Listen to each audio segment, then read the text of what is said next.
마지막으로 방막 증착 공정에 대해서 이야기를 해보겠습니다. 자, 이 부분은 제가 듣기로는 이지훈 교수님이 수업하신 내용에 이 부분이 있다고 했기 때문에 이 부분은 조금 간단하게 소개하는 형식으로 하고 강의를 마치도록 하겠습니다.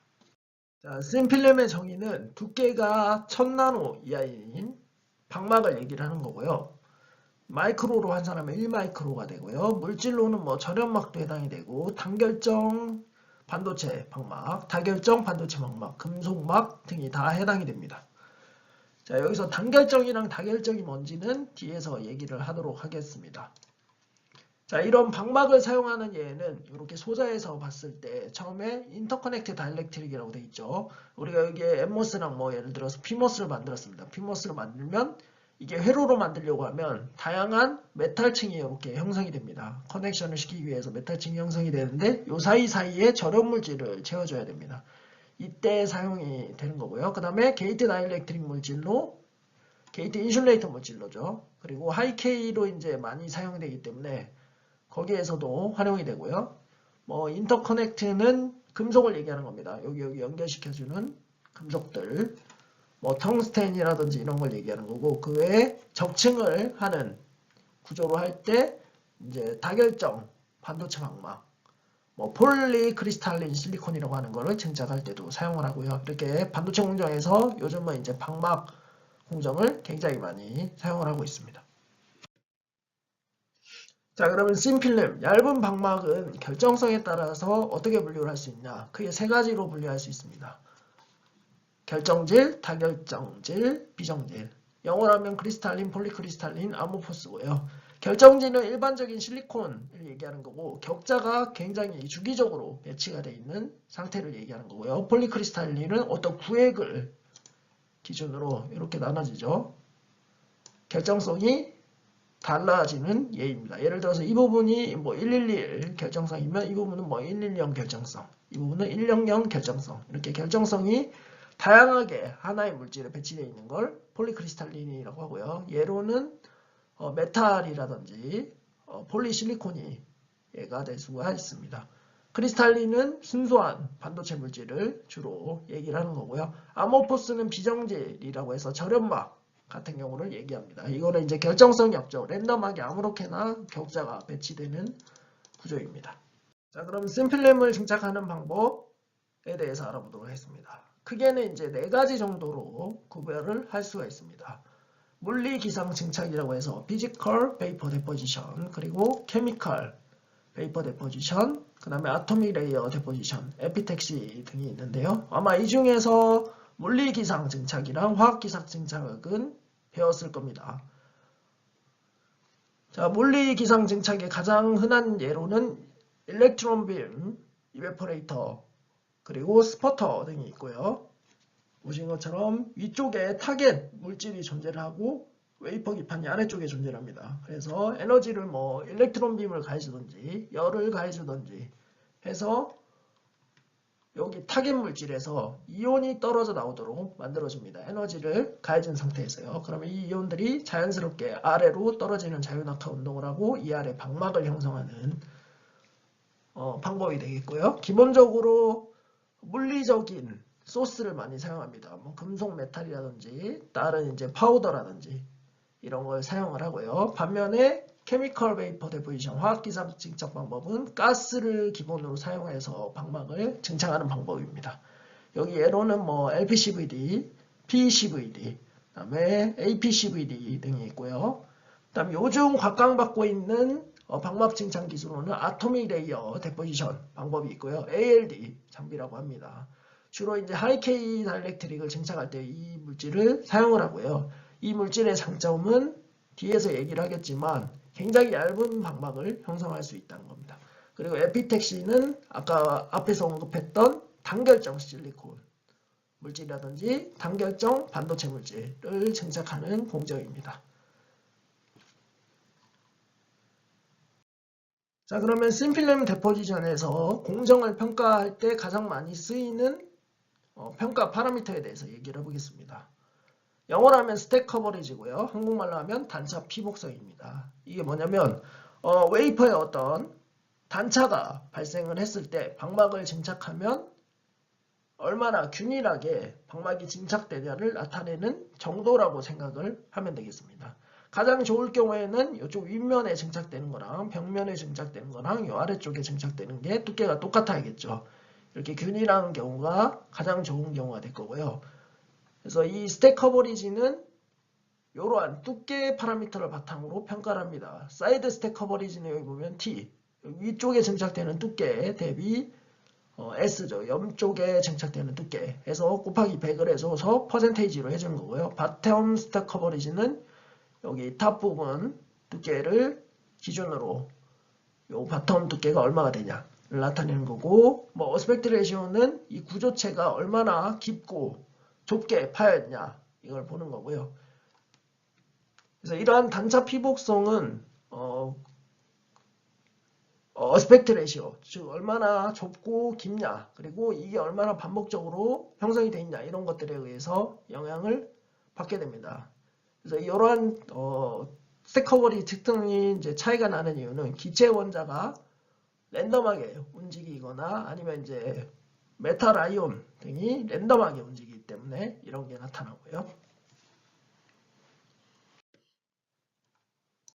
자, 그래서 스택 커버리지가 우수한 경우를 컨퍼멀이라고 하고 등각이라고 합니다. 보시면 이쪽에 증착되는 두께랑 옆면에 증착되는 두께랑 아래쪽에 증착되는 두께랑 다 똑같죠. 다 똑같은 경우를 단차 피복성이 좋다고 하고 컨퍼멀, 등각이라고 합니다. 반면에 나쁜 경우는 여기 보시는 것처럼 위쪽에는 증착이 잘 되지만 측벽이나 요 바닥 쪽에 증착이 잘 안 되는 경우를 이야기를 합니다. 이거는 비등각이라고 하고요.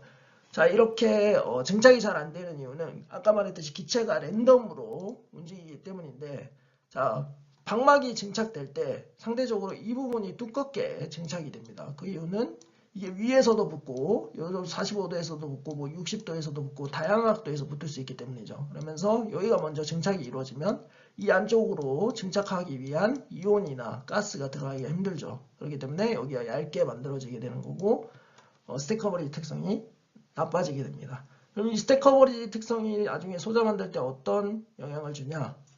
보시면 첫 번째 여기 말한 것처럼 위쪽을 먼저 덮게 됩니다. 그러면 오버행이라고 해서 이렇게 입구가 좁아지는 현상이 나오고요. 그 다음에 이쪽이 연결 안 되는 경우가 발생을 하죠. 우리가 여기를 연결시키고 싶은데 연결이 안 되는 경우. 그리고 두 번째는 여기 지금 메탈이 있고 패시베이션을 해주려고 합니다. 그래서 만약에 옥사이드 물질을 증착을 하는데, 자, 오버행이 발생을 하죠. 오버행이 발생을 해서 점점점 늘어나면 가운데는 뚫리고 여기 보는 것처럼 보이드가 형성이 되고 위쪽이 막혀버린 경우가 생기게 됩니다. 그러면 나중에 이제 절연 물질을 이제 뭐 패시베이션, 정기적인 패시베이션용으로 사용한다고 하면 측정을 할 때 이 부분이 이제 영향을 줄 수도 있고, 물리적으로도 이게 튼튼하지 않기 때문에 영향을 줄 수가 있죠. 그래서 스택 커버리지가 우수한 방막 증착 방법을 찾는 게 중요하겠죠. 그리고 소자 사이즈가 줄어들면서, 그리고 요즘은 이제 하이 어스펙트 레시오 구조를 많이 사용하죠. 우리가 D램이라든지 D램에서 우리가 얘기할 때도 실린더 구조로 해서 굉장히 폭은 적고 높이는 높은 구조를 사용한다고 했죠. 그런 경우나 이제 핀팻이나 또 어떤 경우가 있을까요? 그 다음에 스택을 쌓을 때, 메모리에서 스택 쌓을 때 굉장히 깊은 구조로 스트링을 만든다고 했었죠. 그래서 그런 경우를 고려를 하면 스택 커버리지가 우수한 방막 증착 공정을 개발하는 게 중요하겠죠. 자, 그래서 PVD와 CVD 방법을 비교를 해보겠습니다. 아까 앞에서 얘기했듯이 PVD는 물리적으로 타겟을 에너지를 가해주어서 떼어내서 밑으로 떨어지게 해서 방막을 증착하는 거고요. CVD는 가스를 기준으로 증착이 이루어집니다. 그래서 가스 A랑 B를 넣어줘서 AB라는 방막을 만들 수도 있고요. A라는 가스만 넣어줘서 A라는 방막만 만들 수도 있습니다. 자, 특징을 보면 PVD는 일반적으로 non-conformal deposition이라고 생각을 하시면 되겠습니다. 측벽 쪽에 잘 증착이 안 되는 경우가 대부분이고요. 뭐 이런 걸 개선하기 위해서 뭐 틸트를 해주고, 기판을 틸트를 해주고 회전을 시키고 이런 것도 많이 합니다. 회전을 시키면 이쪽 직벽과 이쪽 직벽이 좀 상대적으로 골고루 증착이 되기 때문이고요. 그리고 하이리 디렉셔널 데포지션이라고 있죠. 수직 방향으로 상대적으로 잘 떨어지게 되어 있습니다. 이거는 중력에 의해서 밑으로 떨어지게 만들기 때문에 CVD에 비해서 상대적으로 그렇다는 얘기고요. 반면에 CVD는 컨포멀 데포지션 하기에 유리합니다. 가스이기 때문에 이 PVD와 비교해서 이렇게 좀 균일한 방막을 형성할 수 있고요. 근데 실제로는 오버행이 많이 발생을 하고요. 지금 여기 컨포멀하다는 거는 PVD랑 비교해서 상대적으로 그렇다는 얘기고요. 그 다음에 멀티 디렉셔널 데포지션, 가스니까 이제 분자 운동이 자유롭게 이루어지죠. 그래서 그런 특징이 있다. 그래서 CVD 메커니즘을 보면 우리가 증착하고자 하는 방막과 관련된 가스를 이렇게 주입을 해줍니다. 그러면 이 가스가 기판 표면에 이렇게 흡착이 되고요. 만약에 A라는 거와 B가 두 개 다 동시에 공급이 됐다. 그러면 A, B가 동시에 기판으로 흡착이 되고 이 흡착된 상태에서 화학적 반응을 합니다. 화학적 반응을 해서 이 A, B가 결합을 하고 나머지 필요 없는 이 원소들이 떨어져 나가고요. 떨어져 나가서 이렇게 공기적으로 빠져나가는 식으로 CVD 방법이 이루어집니다. CVD 방법의 장점과 단점에 대해서 얘기를 해보겠습니다. 먼저 장점을 보면 넓은 면적에 대해서 방막의 균일성이 우수하다고 되어 있죠. 자, 이렇게 넓은 면적에 대해서 방막의 균일성이 우수한 이유는 가스를 기반으로 하기 때문입니다. 가스를 공급해주면 가스가 이 챔버 내에서 자유롭게 운동을 하기 때문에 상대적으로 넓은 표면적에서 방막의 균일성이 우수합니다. 반면에 PVD 방식 같은 경우는 넓은 면적에 대해서 방막의 균일성이 떨어질 수밖에 없죠. 왜냐하면 타겟 소스 자체를 엄청 크게 만들지 않는 이상, 그리고 타겟 소스에서 균일하게 이온들이 떨어지게 만들지 않는 이상 방막을 균일하게 만들기가 힘듭니다. 그래서 이러한 차이점이 있고요. 지금 여기서 얘기하는 장점은 다 PVD 방식이랑 비교했을 때의 장점입니다. 자, 두 번째, 가스를 활용하기 때문에 소스 교체, 그러니까 방막 물질을 다른 걸 증착하고 싶을 때 가스를 활용하기 때문에 따로 진공을 해제해서 뭐 교체를 해줄 필요가 없다는 거죠. 그냥 가스만 흘려주는 걸 바꿔주면 됩니다. 반면에 PVD 방식은 우리가 다른 방막을 증착하고 싶으면 진공을 풀어서 이 소스, 타겟 소스를 바꿔줘야 되죠. 그런 문제가 있다는 거고, 증착 속도가 빠르고 재현성이 우수하다. 이거는 이제 가스 넣어주는 속도나 이런 걸 따라가지고 자유롭게 조절할 수 있기 때문이고요. 마지막으로 방막의 질이 우수하며 상대적으로 등각, 단차 피복성을 보인다 라고 되어 있죠. 이거 PVD랑 비교했을 때 얘기를 하는 거고요. 가스를 기반으로 하기 때문에 PVD 방식보다는 등각, 단차 피복성을 보이고, 방막의 질이 우수하다는 거는, 자, PVD 방식은 물리적으로 때려서 이온들이 떨어져서 결합을 하게 됩니다. 그래서 이 물리적 충돌에 의해서 다른 불순물 같은 게 포함이 될 수가 있는 문제가 있죠. 그래서 이걸 얘기하는 거고요. 화학기상 증착의 단점을 살펴보면 공정 진행을 위해 높은 기판 온도가 필요하다고 되어 있죠. CVD 방식은 우리가 가스를 활용을 한다 했고, 앞에 슬라이드에서 이 가스들이 서로 화학 반응을 해야 된다고 했습니다. 그래서 증착하는 어떤 퀄리티, 방막의 퀄리티를 높이기 위해서는 상대적으로 높은 기판 온도가 필요한 경우가 많습니다. 그래서 그걸 얘기하는 거고요. 그 다음에 공정 과정이 복잡하고 독성 및 부식성 가스를 활용해서 위험함이라고 되어 있죠.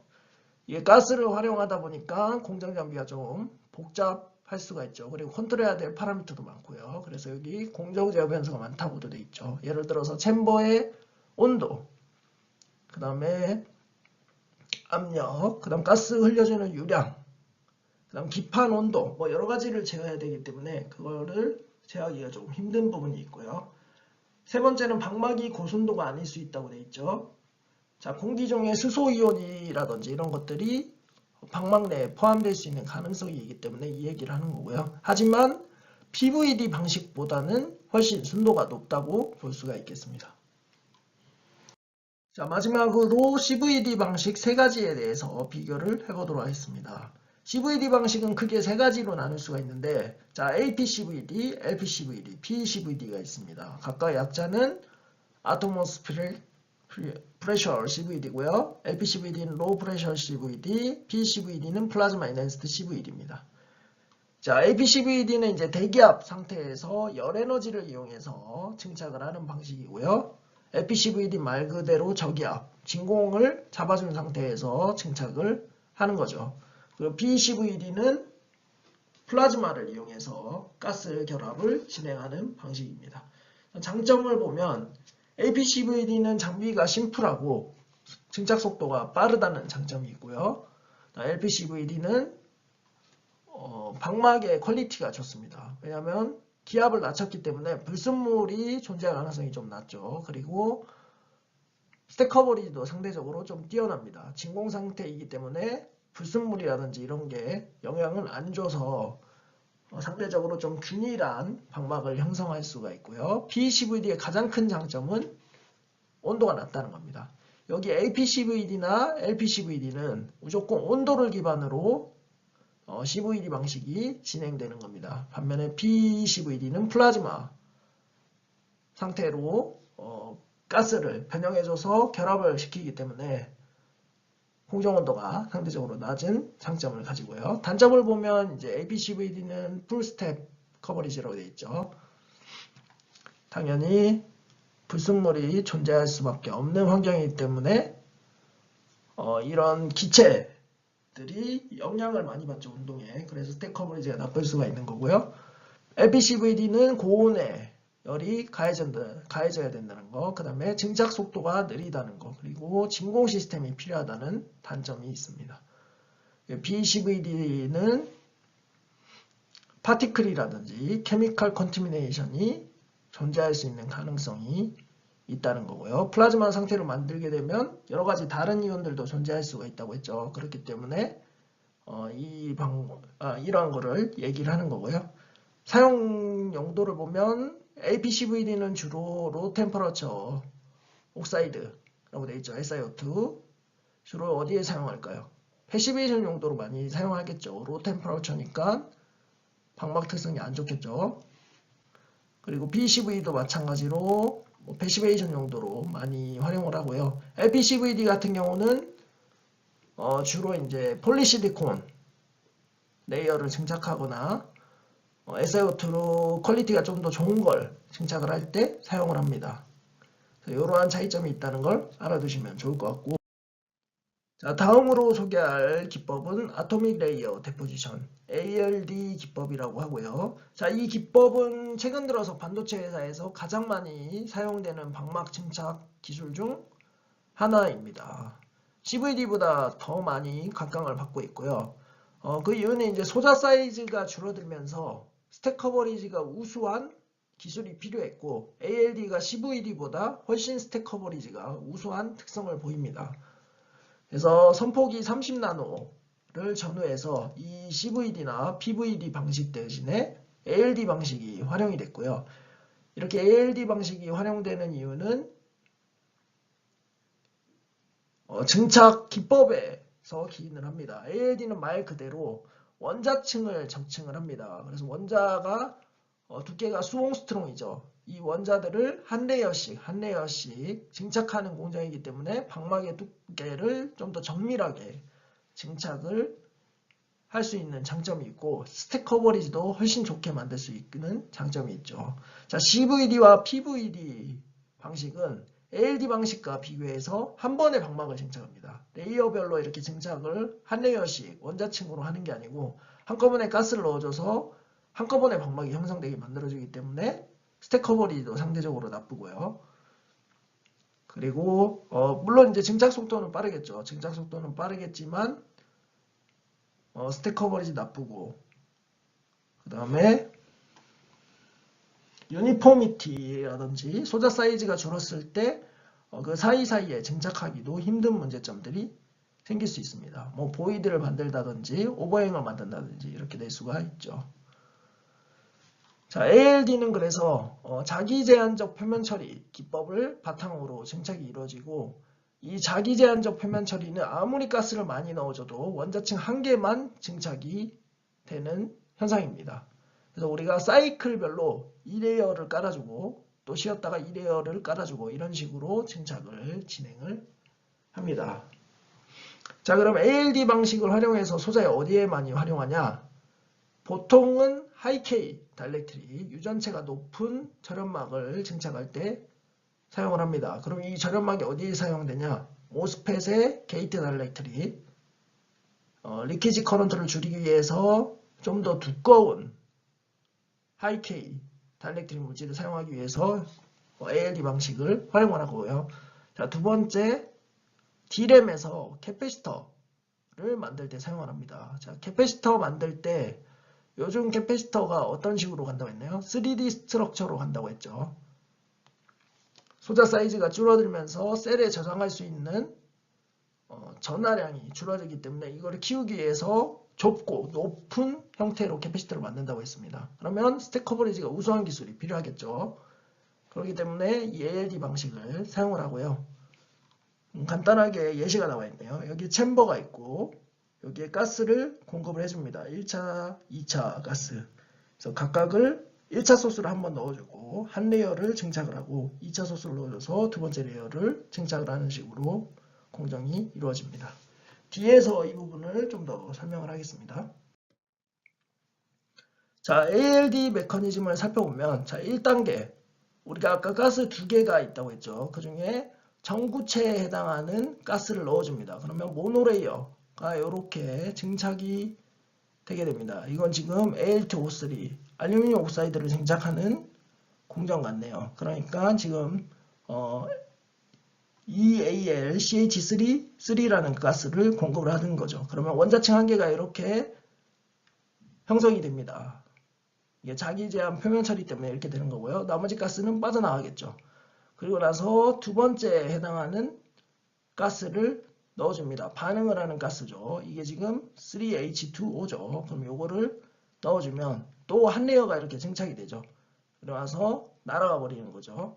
이 상태에서 첫 번째 레이어와 두 번째 레이어 원자들이 서로 화학적으로 반응을 합니다. 반응을 해서 이렇게 Al2O3라는 방막을 형성하고요.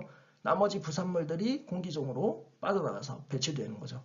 그래서 이러한 사이클을 계속 반복적으로 하면서 방막을 증착하는 겁니다. 그래서 방막이 유니포미티가 굉장히 뛰어나겠죠. 균일하게 증착이 될 거고 그리고 스택 커버리지도 당연히 좋겠죠. 왜냐하면 한 레이어씩 증착을 하니까요. 그래서 이러한 장점들이 있다.